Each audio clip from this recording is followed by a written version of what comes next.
सिगाङाव बयखौबो खुलुमबाय लोगोसे आंनि मुसाहारि क्रिएटर इउट्युब चेनेलाव बयखौबो बरायबाय आरो गासै नायगिरिफोरनो आंनि अननाय आरो सिबिनायखौ जासिहरग्रोनाय जाबाय। आं दिनै मोनसे गोदान भिडिअ लानानै फैबावबाय।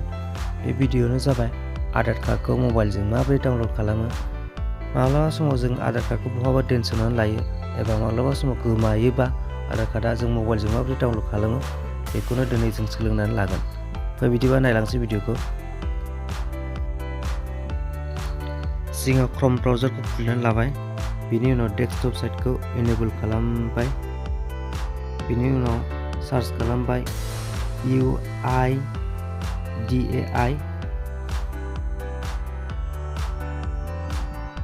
बियो आधार कार्डनि अफिसियेल साइट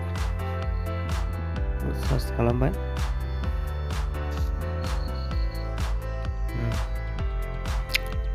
ओंखारबायानो। बेनि उनाव गेट आधार कार्डआव क्लिक खालामबाय।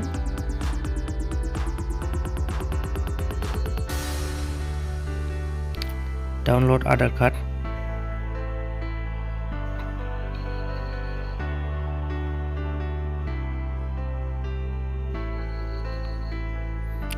आरोबाव डाउनलड आधार कार्ड।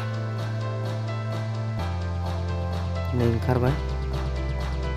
आधार कार्डखौ जों मोनथाम रोखोमजों डाउनलड खालामनो हागोन।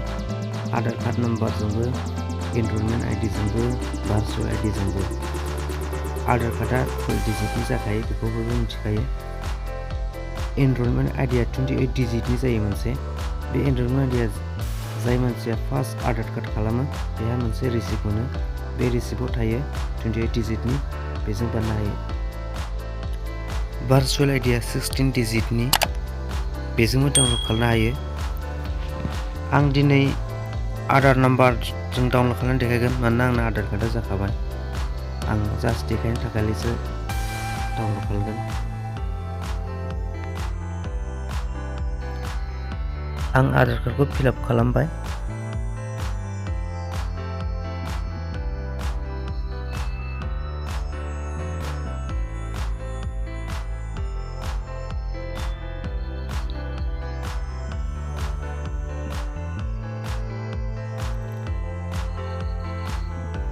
बेनि उनाव केपचा जेरै दं ओरैनो।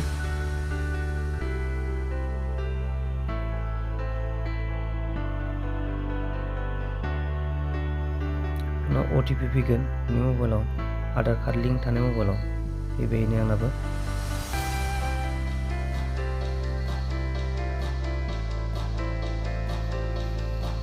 बेखौ फिलआप खालामखांनानै भेरिफाइ एन्ड डाउनलड।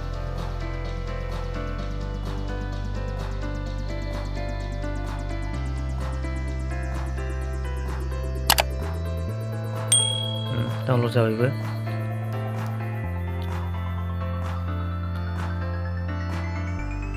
बेनि उनाव नै पासवार्डआ 8 केरेक्टारनि जायो। सिगांनि 4 डिजिटआ मुंनि केपिटेल लेटार, उननि 4 डिजिटआ डेट अफ बार्थनि यार।